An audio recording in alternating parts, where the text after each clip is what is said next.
ನಮಸ್ತೆ ಎಲ್ರಿಗೂ. ಎಲ್ಲರೂ ಹೇಗಿದ್ದೀರಾ? ಎಲ್ಲರೂ ಚೆನ್ನಾಗಿದ್ದೀರಾ ಅಂತ ಭಾವಿಸ್ತಾ welcome back to my Geetha J vlogs channel. ನಾನು ನಿಮ್ಮ ಸಂಗೀತ. ನಾವು ಪ್ರತಿನಿತ್ಯವೂ ಕೂಡ ಒಂದಲ್ಲ ಒಂದು ಕಷ್ಟಗಳಿಂದ ಬಳಲ್ತಾನೆ ಇರ್ತೀವಿ. ಹಾಗೆ ಹಣಕಾಸಿನ ಸಮಸ್ಯೆ ಅನ್ನೋದು ತುಂಬಾ ಹೆಚ್ಚಾಗಿ ಎಲ್ಲರ ಜೀವನದಲ್ಲೂ ಕಾಡ್ತಾ ಇರೋವಂಥ ಪ್ರಶ್ನೆನೇ ಆಗಿರುತ್ತೆ ಅಂತಲೇ ಹೇಳ್ಬೋದು.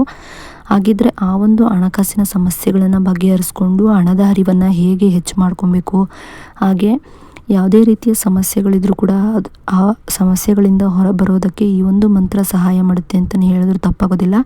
ಹಾಗಿದ್ರೆ ಆ ಒಂದು ಮಂತ್ರ ಯಾವುದು, ಅದನ್ನು ನಾವು ಎಷ್ಟು ಬಾರಿ ಹೇಗೆ ಪಠಿಸ್ಬೇಕಾಗತ್ತೆ, ಹಾಗೆ ಆ ಒಂದು ಮಂತ್ರಕ್ಕಿರುವಂಥ ನಿಯಮಗಳೇನು, ಹಾಗೆ ಈ ಒಂದು ಮಂತ್ರವನ್ನು ಪಠಿಸುವಾಗ ಏನೆಲ್ಲ ನಾವು ಕ್ರಮಗಳನ್ನು ಕೈಗೊಳ್ಳಬೇಕಾಗುತ್ತೆ ಅನ್ನೋದನ್ನು ಎಲ್ಲವನ್ನು ಕೂಡ ಈ ಒಂದು ವಿಡಿಯೋ ಮೂಲಕ ನಾನು ನಿಮಗೆ ಸಂಪೂರ್ಣವಾಗಿ ತಿಳಿಸ್ಕೊಡ್ತಾ ಇದ್ದೀನಿ. ವಿಡಿಯೋವನ್ನು ಎಲ್ಲೂ ಕೂಡ ನೀವು ಸ್ಕಿಪ್ ಮಾಡದೆ ನೋಡೋದ್ರಿಂದ ಇದ್ರ ಬಗ್ಗೆ ಸಂಪೂರ್ಣವಾದ ಮಾಹಿತಿಯನ್ನು ನೀವು ತಿಳ್ಕೊಬಹುದಾಗಿರುತ್ತೆ. ಹಾಗೆ ಇನ್ನಷ್ಟು ಇಂತಹ ಮಾಹಿತಿಗಳನ್ನು ನೀವೇನಾದರೂ ತಿಳ್ಕೊಬೇಕು ಅನ್ನೋದಾದರೆ ನನ್ನ ಗೀತಾ ಜೆ ವ್ಲಾಗ್ಸ್ ಚಾನಲ್ನ ಸಬ್ಸ್ಕ್ರೈಬ್ ಮಾಡ್ಕೊಂಡು ವಿಡಿಯೋ ನೋಡಿ. ಸಬ್ಸ್ಕ್ರೈಬ್ ಪಕ್ಕ ಬೆಲ್ಲೈಕನ್ ಬಟನ್ ಇರುತ್ತೆ, ಅಲ್ಲಿ ಆಲ್ ಆಪ್ಷನ್ ಮೇಲೆ ಕ್ಲಿಕ್ ಮಾಡಿದ್ರೆ ನಾನು ಯಾವುದೇ ರೀತಿ ವಿಡಿಯೋ ಮಾಡಿ ಅಪ್ಲೋಡ್ ಮಾಡಿದ್ರೂ ಕೂಡ ನಿಮಗೆ ನೋಟಿಫಿಕೇಷನ್ ಮೂಲಕ ಮೊದಲು ಬಂದು ತಲುಪುತ್ತೆ. ಆಗ ನೀವು ನನ್ನ ವಿಡಿಯೋನ ಮಿಸ್ ಮಾಡದೆ ನೋಡಬಹುದಾಗಿರುತ್ತೆ.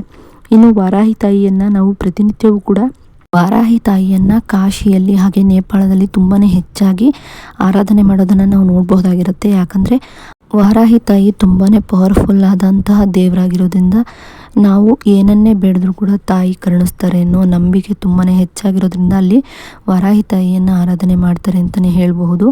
ಹಾಗೆ ವಾರಾಹಿ ತಾಯಿಗೆ ಕಡುಕಪ್ಪು ಹಾಗೆ ಕಡು ನೀಲಿ ಬಣ್ಣದ ವಸ್ತ್ರಗಳಂದರೆ ಬಣ್ಣಗಳಂದರೆ ತುಂಬಾ ಇಷ್ಟ ಆಗುತ್ತೆ. ಆ ಒಂದು ಬಣ್ಣಗಳ ವಸ್ತ್ರಗಳನ್ನು ನೀವು ಧರಿಸಿ ಕೂಡ ದಕ್ಷಿಣಾಭಿಮುಖವಾಗಿ ಕೂತ್ಕೊಂಡು ನೀವು ಎಲ್ಲಾದರೂ ಪರಿಸರದಲ್ಲಾದರೂ ಕೂತ್ಕೊಬೋದು, ಅಥವಾ ಮನೆಯ ಒಳಗೆ ದೇವ್ರ ಮನೆಯಲ್ಲಾದ್ರೂ ಕೂತ್ಕೊಂಡು ಈ ಒಂದು ಮಂತ್ರವನ್ನು ಹೇಳ್ಕೊಬೋದಾಗಿರುತ್ತೆ.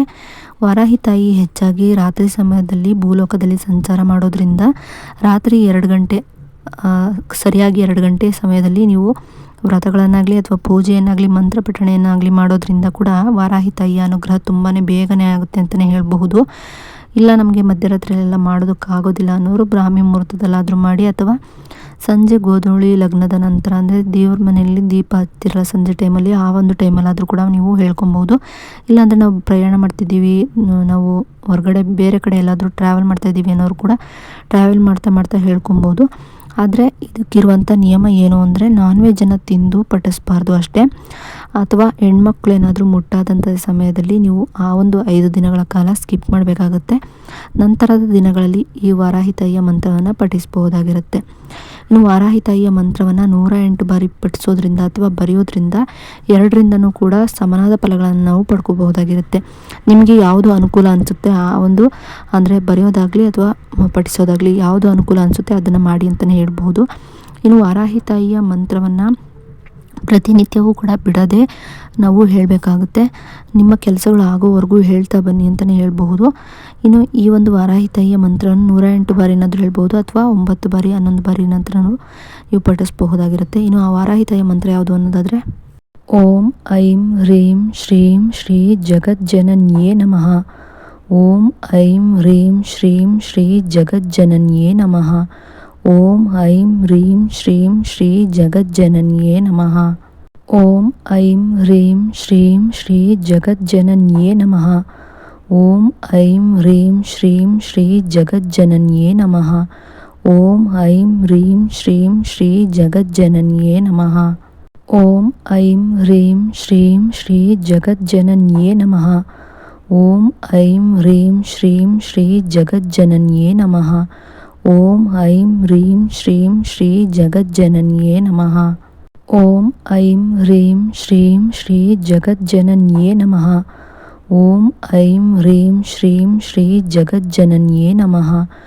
ಓಂ ಐಂ ಹ್ರೀಂ ಶ್ರೀಂ ಶ್ರೀ ಜಗಜ್ಜನನ್ಯೇ ನಮಃ. ಓಂ ಐಂ ಹ್ರೀಂ ಶ್ರೀಂ ಶ್ರೀ ಜಗಜ್ಜನನ್ಯೇ ನಮಃ.